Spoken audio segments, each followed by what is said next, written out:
विराट कोहली के पास भी क्रिकेट खेलने का टैलेंट है और हार्दिक पांड्या के पास भी। तो दोनों अपने अपने शॉट्स को एक दूसरे को क्यों नहीं सिखा देते, या फिर दोनों खुद ही क्यों नहीं एक दूसरे के शॉट्स को सीख के अपना लेते हैं। इसी का जवाब श्री कृष्ण देते हैं भगवत गीता के इस 33वें लेसन में। श्री कृष्ण ऐसा कहते हैं कि follow your own nature. Example से बात को समझो कि इलोन मस्क में भी टैलेंट है और रोनाल्डो में भी, फिर भी दोनों का फील्ड अलग अलग क्यों है?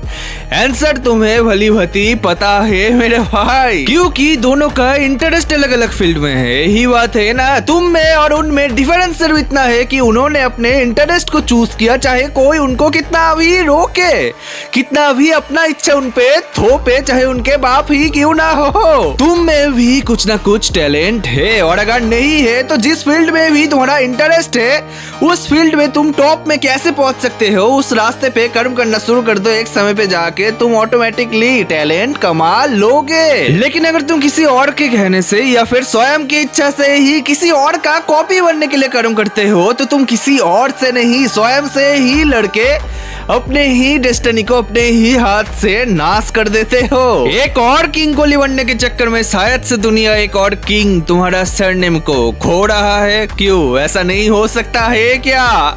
ऐसे ही और भी बहुत सारे अल्टीमेट लेसन्स की तुम्हें आवश्यकता है तुम्हारे ही ग्रोथ के लिए। अब अगर अपना ही ग्रोथ ना चाहते हो तो फॉलो मत करो भाई, क्या समझे?